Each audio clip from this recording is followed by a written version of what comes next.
Hello everyone and welcome to Sunburned Albino's final thoughts on Kingdom Hearts 3. I just beat the game last night. Boss ranking will be coming a little later. I do have all the footage now, just have to edit and write it. But prior to that, I can still make a KH3 video to appease the masses and myself because I really want to talk about it. Spoilers incoming. Don't trust myself to avoid them and don't want to. We start with the graphics.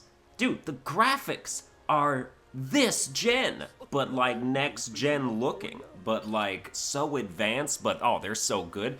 I thought I was gonna have, because the characters look kind of, they have like a plasticky kind of aura about them, you know, just like the way they're drawn. Like it's more realistic, but also it's kind of ceramic. I got used to it after a while though. Like it's not. And it's not even that way through, because like they're drawn differently depending on the world they're in, you know? Like in the Winnie the Pooh world, they have like the outlines around them and they're shinier, and like in Pirates of the Caribbean, they're more realistic, and you know, and it looks so good. So the graphics are amazing. Just some of the scenes are just blown away by like everything that was happening. Like when you're running up in Olympus and the Rock Titan throws one of the rocks down there, and then you watch it explode in front of you. You can see, like, every individual piece of that rock crumble and travel down the mountain, and it's like, oh, this scale is impressive. The attention to detail is insane. The graphics are really good. They are the best Kingdom Hearts has ever looked, that's for sure, right? I mean, obviously. So then gameplay-wise, like, the combat, it is, like, floatier combat, which is what people have been saying. Like, you can, you know, if there's an enemy, like, 50 feet above you, and you just mash X, you can eventually, like, just kind of crawl your way up to them, even if you're not hitting them.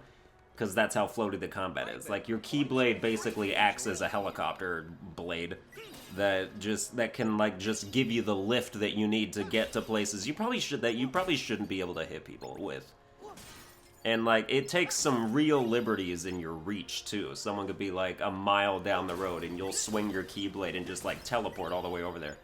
Which is useful. Like, I'm not gonna say it's not useful. And in some cases, it does alleviate certain headaches. And, like, especially once you get Combo Master. Once you get the Combo Master ability, you can just fly.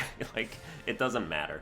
But I don't think that's necessarily bad. Fragmentary Passage kind of already was going there. And, you know, Birth by Sleep is what started the whole floaty combat thing. And then it just kind of progressed from there. But this is the best version of floaty combat that there's been, I can say that for sure. And then, yeah, you can, like, swap Keyblades out on the fly now, which I never did even once. I had my Keyblade and I used it, and if I wanted to use a different... I had, like, you know... I only wanted to ever use one Keyblade at a time. Like, I just didn't use that feature, but that doesn't mean it's not cool. And, like, you could switch them out mid-combo. I'm sure there's things you could do with that people will discover that I'm not interested in. But I appreciate it regardless. Dude, magic is epic. It's better than anything. I knew as soon as I played Fragmentary Passage, I was like, oh, Kingdom Hearts 3's magic is gonna be absolutely wrecking ball carnage. And it is. Grand Magic, dude, Grand Magic clears the screen in one hit, and all you gotta do to get it is use, like, a water spell 4 times in a row, or a thunder spell 4 times in a row. Dude, Thundaza, those things, there's nothing better than them. Even okay, I started my playthrough as a mage, because I was like, magic's gonna be amazing, I know this. So I went to the beginning and I chose the wisdom card thing, and then I chose the, magic specialty stuff to level up, like, in spec as a mage. Then, like, 12 hours into that playthrough, I was playing it on standard, and I was like, well, I'm just playing it to unlock critical mode, because I need to do critical mode for my boss ranking footage. And then I was talking to somebody about it, and I was like, I think I should maybe, like, look up and see if critical mode is even a thing, because there was, like, a previous Kingdom Hearts that didn't have critical mode. I don't remember which one it was. And I looked it up, and they're like, oh, by the way, Kingdom Hearts 3 doesn't have critical mode. And I'm like, what? Are you joking? I spent 12 and a half hours on this shit. So then I had to restart. on Proud Mode, which is what I did all the footage on now. And I chose a warrior, because I was like, oh, I want to make it a little different for myself now. So I chose a warrior, and guess what? I still ended up using magic, like, all the time. Because magic is too good, and even if you don't spec into magic, your magic stat is going to be really high anyway, if you just, like, give yourself all the magic boosts. And you fill your equipment with stuff that increases strength and magic. Like, your magic and strength are going to be similar pretty much regardless of what you do. So, yeah, it clears the room so much better than just hitting people does. It does so much more damage. Once you get, like, Thundaga, like, you max level Thunder, it's over. They can't do a thing about it. Or, like, Aeroga, or any of the Guz. They all do insane damage. I like the stance changes now, or the style changes, whatever they call them, where, like, you know, your Keyblade transformations. That's what it is, Keyblade transformations. Those are so strong, and they're so powerful, and they're all pretty good. I don't want to say they're all really good, because some of the earlier Keyblades suck, but some of the later ones are so good. I love the Keyblade you get from Pirates of the Caribbean that's, like, water-themed. And, like, your Keyblade turns into, like, this lance, and then it does, like, a bunch of stuff, and then later it turns into a flag. You're flagging people. You're just, you know, you're like a girl at a pep rally, just like, we have spirit, or whatever they do. I don't understand that profession. But it's so good. The flag girl, that's what they're called, isn't it? Yeah, well, you become a flag girl, but, like, one that kicks ass. But seriously, though, it's so good. Oh, Keyblade transformations are really good. They really improve on everything. It depends on the Keyblade. Sometimes they make magic a lot worse, but sometimes they make it really good. Like the flag Keyblade, we use magic on that, it still shoots it. Some of the Keyblades that are like strength based, although that flag Keyblade is also strength based, but some of the other Keyblades, like magic just turns into like this AoE thing like around you, like how the fire spell was in Kingdom Hearts 2, and it's like, that sucks. No more projectiles. Like, they ruin your projectile thing, but dude, magic is amazing. And Keyblades are amazing. And the combat is really good. Let's see. You can have 3 shortcuts now. 3 different magic shortcuts. I don't know if you can swap them on the fly, I doubt it. But you can change between them if you have one for, like, crowd control, and if you have one for single bosses, then, you know, that's cool that you can do that. Okay, let's go to the world selection. Maybe I'll talk more about the combat. I don't know if there's anything more to say, though. Oh, wait, that's right, combat, hello. Friggin' teacups and shit like that, and the blaster and the carousel, all those Disney attraction things they're pretty good. You know, the blaster is my least favorite because it's annoying that it hits the enemies into the air, because then it's like I can't keep shooting them. I'm just trying to hit in one spot, and then the enemy flies up in the air. Now I gotta follow them, and I'm missing all these other subsequent shots, so that attraction sucks. All the rest of them are pretty good. I used to not like the splashy splash one, but eventually I kind of learned how to use it more, and it's fun, and it can be effective as well, especially at crowds. Yeah. The attractions are really good. Oh, and like the other like triangle commands, like your fireworks with Donald, your goofy turbo charge stuff. Trinity Shield is terrible, but I mean it's good, but like I don't like it. It's too slow. And every time you press X on the Trinity Shield, every time you press X to attack, Donald makes a ha ha ha, and it's like that doesn't sound like Donald at all. Where's that noise coming from? Who's incorporating that into their mouth and their vocal cords? Ha! Like I don't get it. It doesn't sound like Donald. But yeah, the other ones are cool. Basically, combat is a lot more just about there's so many more invincibility-inducing things now that basically you just press triangle in order to not get hit ever. Even if you're in the attractions, you can still get hit, but like you take like 900% reduced damage. So it's not, like, if your MP runs out because you just cured, all you have to do to wait for your MP to recharge is just use attraction after attraction and never be in the line of fire. So Kingdom Hearts 3 in general is a lot easier than other ones, I would say. With the exception of the final boss, basically singularly. Like, every other boss is easy, but the final boss is very frustrating and annoying.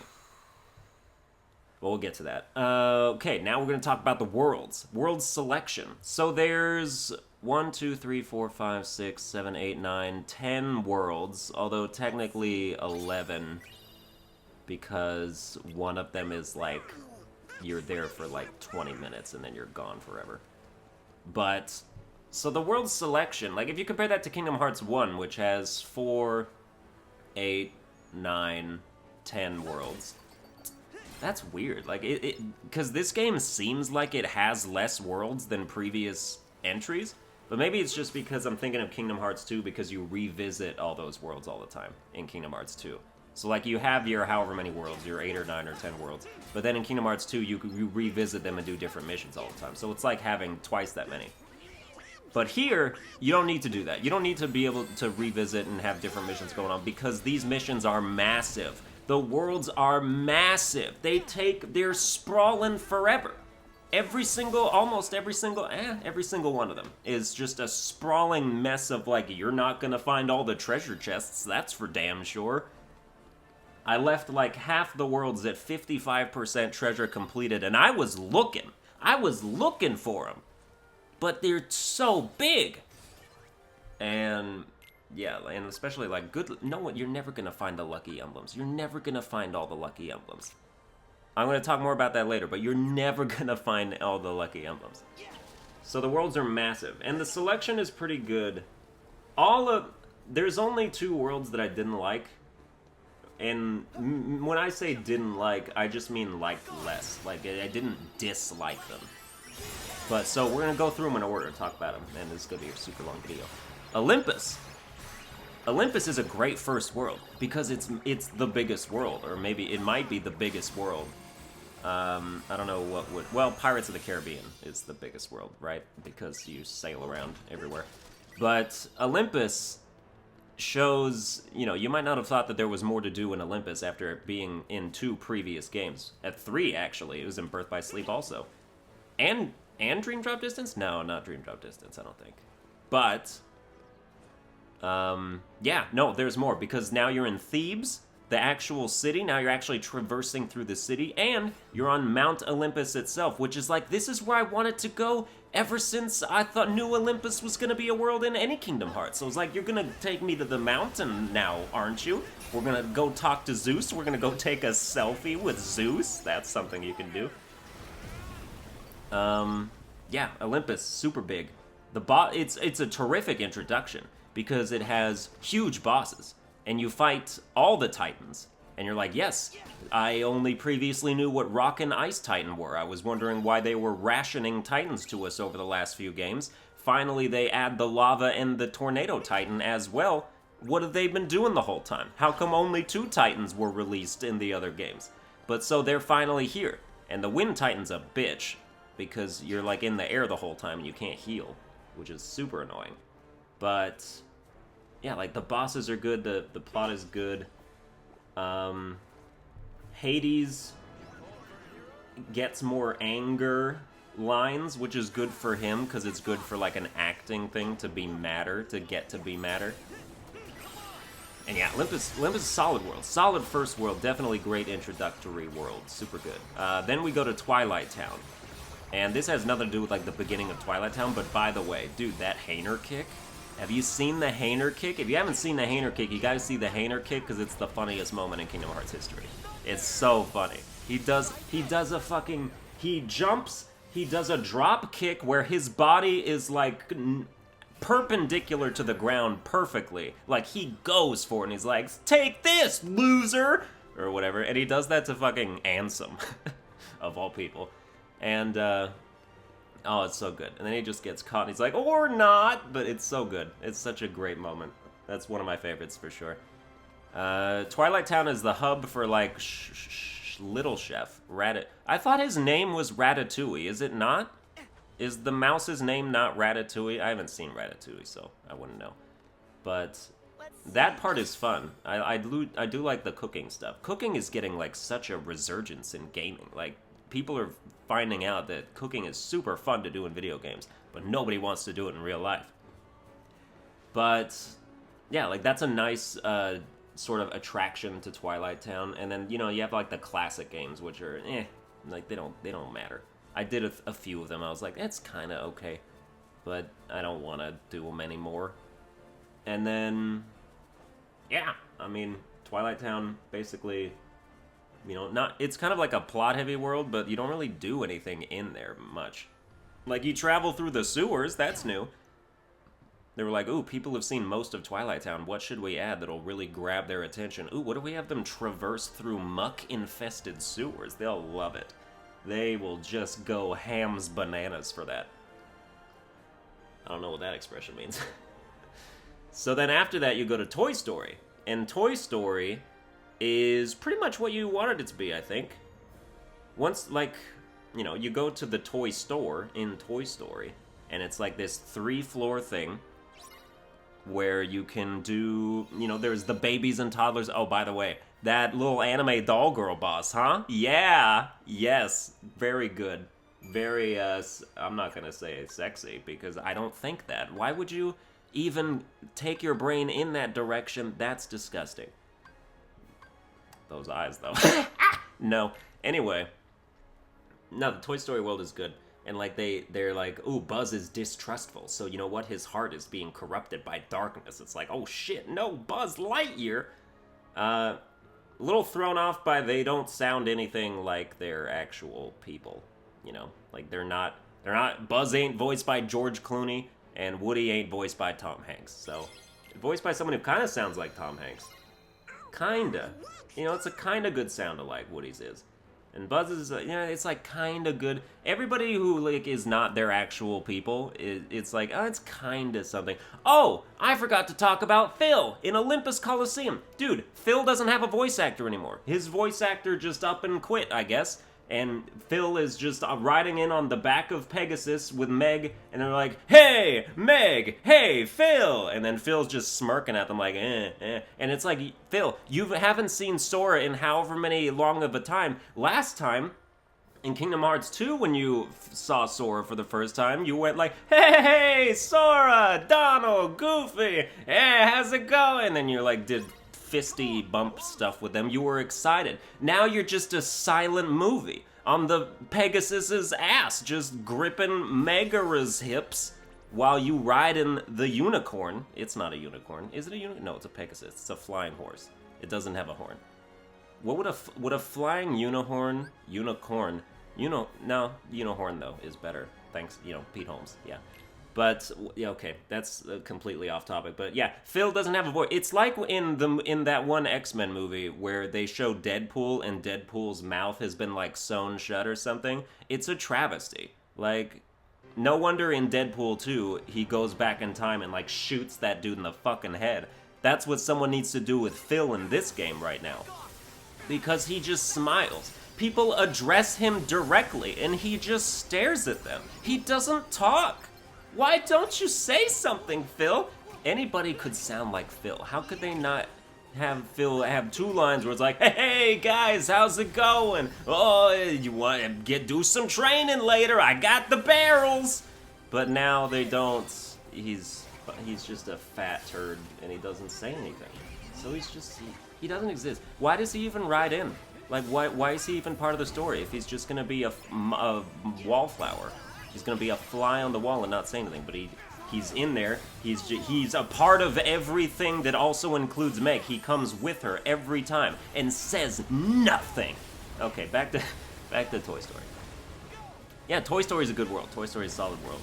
I especially like the street in front of the house. Like it looks so good.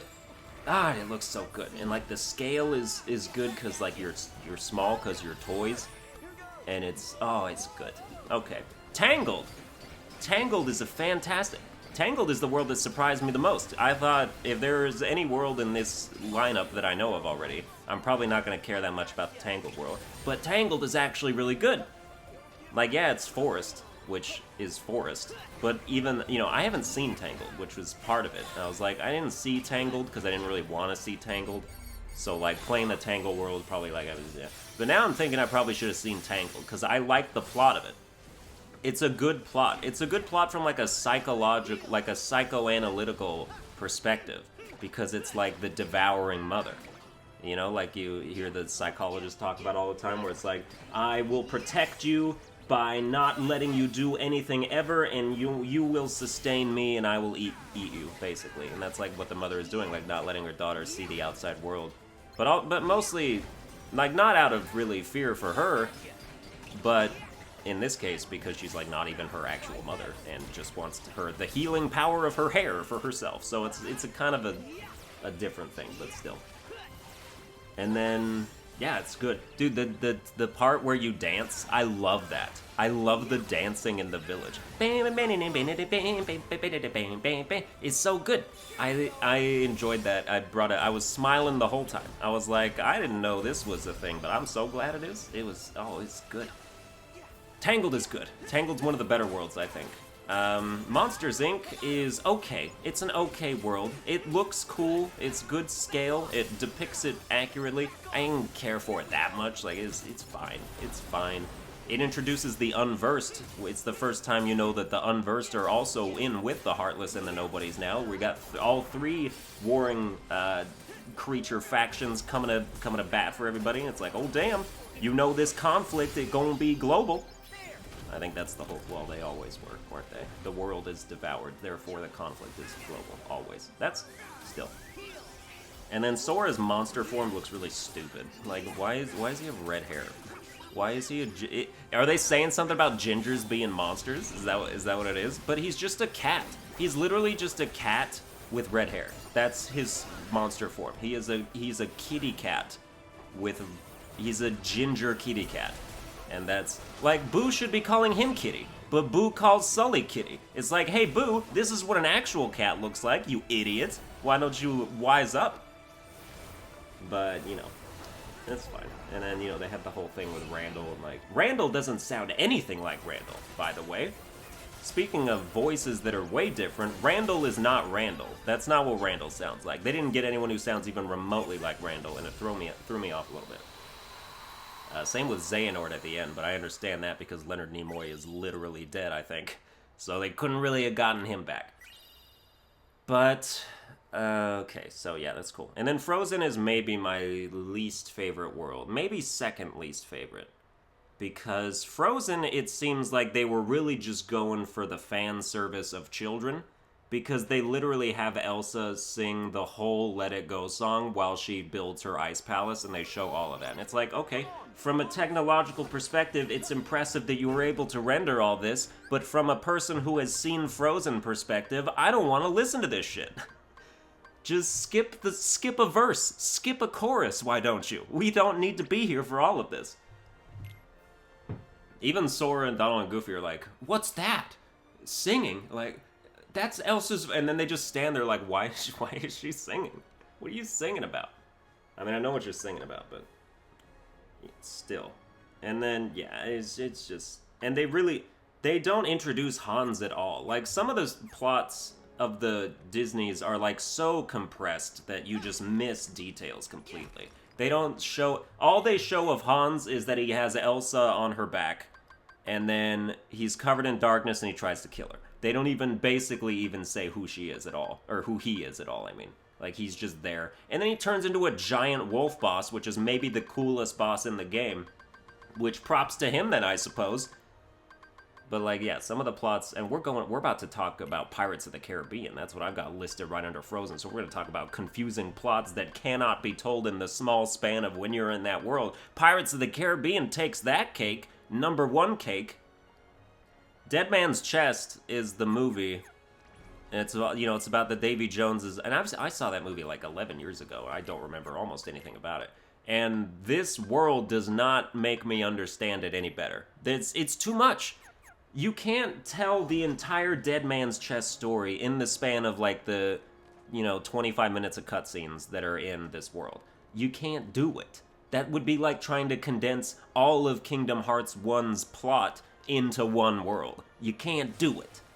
So it's a bit confusing, but it doesn't matter because Pirates of the Caribbean is the best world. It's the best looking world. It's the most content-packed world because you can sail around. You can gather a bunch of white crabs and upgrade your ship because that makes sense. And you can swim underwater and harvest ingredients. And I like the underwater combat. Some people said that they don't, but have you used magic? Like, just use magic.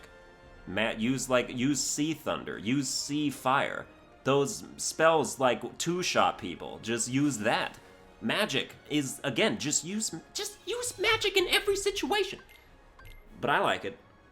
It's a bit hard to, the controls are kind of weird because like if you press circle to dash, the left analog stick becomes how you turn. But if you're not dashing, the left analog stick is how you move forward. So you're going to be kind of jerking all over the place when you're switching between these two things, because it's like kind of counterintuitive controls from one to the other. The only thing I didn't like about Pirates of the Caribbean Underwater is that when you find gold, you have to pick it up 10 money at a time. And there's like 300 money worth of gold in there, so it's like, who expects you to just stand on a gold pile and mash triangle for a minute and a half to get 300 money? Who's gonna do that? I could kill 12 Heartless in 30 seconds and get 300 money. Why would I just, it's like he's picking up the coins individually. You see these massive piles of gold coins on the ground, and Sora's just like, ooh, there's one, ooh, there's one, ooh, there's another one, and only 3,990 more to go. And it's like, you could at least grab them by the handful, perhaps, or might I suggest a shovel and a knapsack. Could we have those two things handy? It's such a weird thing. It's like, I don't have the patience. I'm not gonna do it. I'm not gonna sit there and press triangle. I'm watching piles of gold and I'm just walking away like, no, I'm not a true pirate, I suppose, if I'm not gonna waste my time with all of that. But the ship combat is so good. The ship combat is like, it makes me excited for Skull and Bones.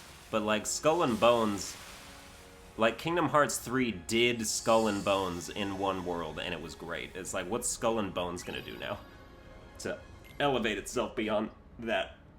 Because Kingdom Hearts 3 has like a whole RPG system embedded in the Pirates of the Caribbean world. If you collect white crabs, you upgrade your ship, you upgrade its health, you upgrade its cannon firepower, and I can't even tell you how gigantic the world is. It's everywhere. It's the size of the Earth. All of it. It's the size of the real Caribbean. That's what it is.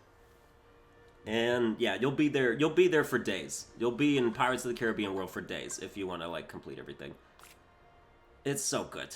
And it looks so good, and just everything about it is so good.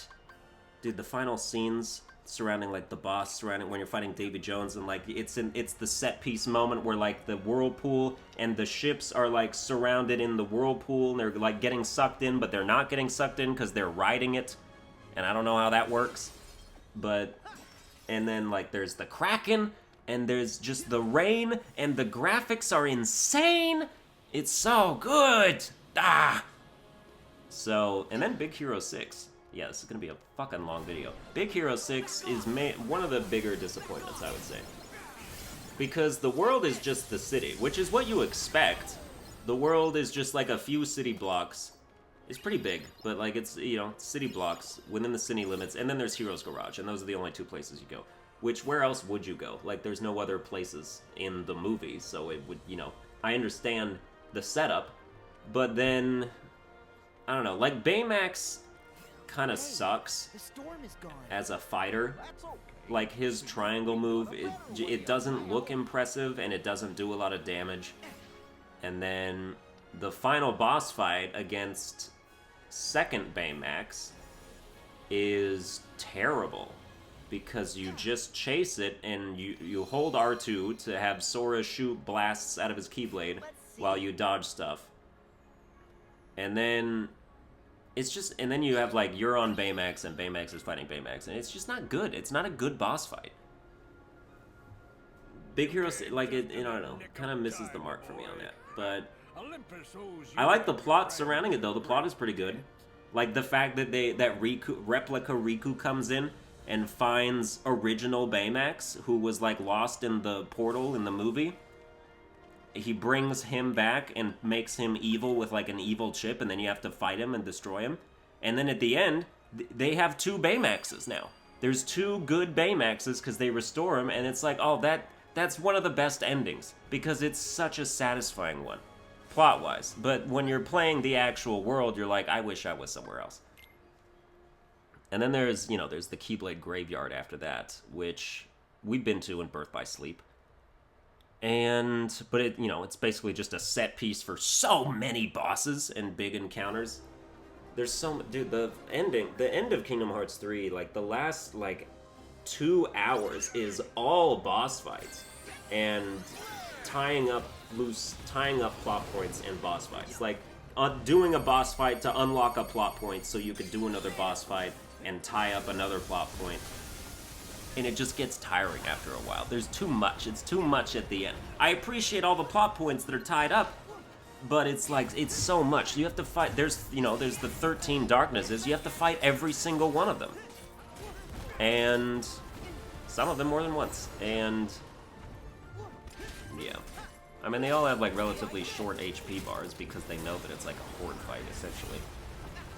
And the set pieces are like good. I don't know, I'm not complaining about it. I was just kind of worn out by the end. I was like, I can't take this anymore. I am overloaded. I do hope there's DLC. You know, Nomura said they were looking into like, you know, it would be cool to have Kingdom Hearts 3 DLC. So I'd be excited for that. You know, just like one world for $5 or $10 or whatever. I would spend $5 on one world. I would spend $10 on 2 worlds. I think $5 per world sounds good to me. Assuming it was like an actual world. You know? But so, okay. Where was I? Oh yeah, the bosses. Yeah, and then you do that and stuff. And it ties it all, okay. And then you go to like the Carpe Diem world, or whatever it's called. The Ad Calum... The world where the dudes are playing chess. That's what the world is. It's where people go to play chess if you're young Master Ericus and young Xehanort. You go to Carpe Diem and you play chess. That's why it exists. No, Xehanort says it's like the Nexus, and it's like, this is the world where all worlds sprung from, or something like that. So it's okay, pretty important place to play chess. If I could play chess anywhere, that would be the place. And it looks pretty. It's not really much of a world because like you don't even really you walk down one street and then you fight bosses until you're done. So it looks cool though. So I appreciate it. And then that's the worlds basically. I'll talk about the overall plot in a second. I want to go back to some of like the smaller stuff. So synthesis in this game is confusing to me. It's not, you know, I went in because, like, with the expectation that I was like, oh, you know, you have to synthesize one of everything, and then that will unlock more synthesis things. But it doesn't work like that. You do have to synthesize one of everything if you want the trophy for synthesis. But otherwise, it's like, because I don't know which materials are, like, renewable and which are you can't find more of them after a certain point. So it's hard to know what to actually spend my stuff on because they're not structuring your synthesis creativity in a way that is intuitive to what will be most useful to you. And also they like dangle the strength and defense boosts in front of you the whole game. You unlock the ability to synthesize strength boosts and defense boosts like right out of the gate, but you don't get the materials to do so until like way endgame. So it's just like, oh my god, when am I gonna get a fucking Blaze Crystal? When am I gonna get a Twilight whatever crystal, Wellspring Crystal, stuff like that. Pulsing Crystal. It's like, oh, never. That's when you'll get those. You just have to stare at this red 0 next to all the ingredients that are preventing you from powering yourself up right now. So the synthesis is kind of confusing. And like, it's different because like, you have to synthesize crystals. Like, I think you can get some of them from enemies, but I'm not sure. But, like, you can make a blazing crystal, for example, if you use blazing gemstones and shards and a wellspring crystal. The wellspring crystal is like the blank slate crystal. Every crystal needs it, and then the wellspring crystal turns into, like, this crystal, basically. But I didn't have very many wellspring crystals, and I'm not sure where to get them. I'm not super big on synthesis, so most of this is just me not knowing anything, but I just know that it's harder. Synthesis is much harder now. It's much more complicated, I would say. And then the Keyblade Forge, the ability to upgrade your Keyblades, is cool. The resources necessary to upgrade those Keyblades is rare. Like, you can buy fluorite and, like, get any Keyblade you want up to, like, level 3, because you can just buy fluorite for 500 each, and fluorite is necessary to do it. After that, it turns into Damascus, and I don't think you can't buy Damascus, or at least I can't. And I assume maybe you can synthesize it at some point, but I'm endgame and I can't synthesize it. So I must have not taken enough pictures, enough Moogle pictures, because that's important now. The Moogle is like, hey, you know, because you have a phone. Did I say? Like, you have a phone and, like, all the characters are on Instagram, you know, taking pictures of their food, and Riku's in the realm of darkness taking a selfie like, what led me here? Hashtag, I don't know. That's fucking real, though. That's real. The loading screens have these, like, Instagram pictures of the characters, and it's like, I don't like this. You shouldn't be modern. I don't want to see this. So, oh my god. It's like, that's inappropriate. Why are you taking a selfie in the realm of darkness? It's dangerous over there. No, but, like, yeah, so you get the phone, and the phone has a camera, and you're supposed to take pictures of stuff that the Moogle tells you to take pictures of, and then he unlocks synthesis recipes for you, and they're important ones. I was under the impression, like, oh, yeah, I can just skip this, like, it doesn't matter. But no, he unlocks very important synthesis stuff by virtue of you taking a picture of Zeus, or taking a picture of the Cactuar block thing you made in Toy Story, and, like, all that stuff. It's important, so you don't skip that for sure. So yeah, and then the lucky emblems, which again, you're not gonna find all the lucky emblems, not unless you look it up. You gotta look it up, and anybody who claims to have found all the lucky emblems, you looked it up. I don't want to hear you say you didn't look it up. I know you did. I know you looked it up.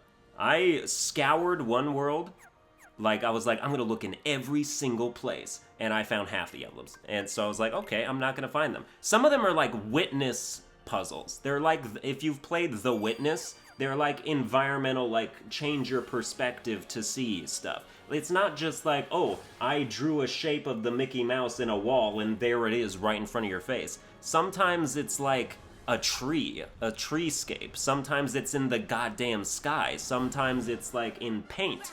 And like, sometimes it's 3 separate pieces and you have to align your vision properly to see them as the Mickey Mouse thing. It's insane. You're not gonna, it's too hard. It's too hard for me, I'm too stupid, I can't do it. After that is the Gummi ship. The Gummi ship is great, actually. The Gummi ship is the best the Gummi ship has ever been. I'm actually, like, I want to do all the Gummi ship stuff. I didn't, because I was like, I'm on a time clock, I gotta get boss ranking footage. But I'm going to, later, I'm gonna go back. And, like, what I did do, like, what's mandatory of the Gummi ship is super fun. And you can unlock, like, higher level stuff, and, like, just the traversal is really good, and it's like random encounters now. Well, not random, like, you seek them out. But so you can fly through and never fight a single ship if you want to. And you can, like, see things, you can take pictures of constellations to get new blueprints, you can unlock treasure spheres. It's like this huge, you feel like you're actually, like, traveling through this huge cosmos where you have freedom of direction and you can take whatever path you want, and that's great. It's so great. Like, the Gummi ship is as best as it's ever been, and I'm very pleased with it. If you like the Gummi ship. If you don't, then you don't, but I do, so, under the right circumstances. As far as overall plot goes, hey, they said they were gonna tie everything up, and they sure did, boy. Everybody is back now. Everybody who was gone is no longer gone. They brought back Aqua, Terra, Ventus, Shion, Roxas. Who else? Was that everybody? Yeah. Everybody who was gone is brought back. And then somebody went away, but I won't spoil that, but I will spoil it later. That's a different talking point down here that I've got written down. But so, yeah, if you're a Kingdom Hearts fan, and you know all these threads that have been woven, and it's very satisfying to see them all tied up. Like, hey, Axel finally found Roxas, and Roxas and Axel remembered Shion, and Shion came back, and they were all a thing, and then at the end they're all eating ice cream together. And it's like, this is what we needed. This is how it was supposed to end. So, yeah, plot-wise, like, it's all good. Everything that you wanted them to do, they did. As far as tying things together and, like, having, like, a mildly happy ending. Very happy for most people, actually.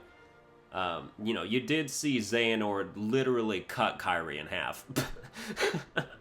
But beyond that, and then Sora's like, I've got to find her. And then everyone's like, no, don't. We'll come up with a plan against his house.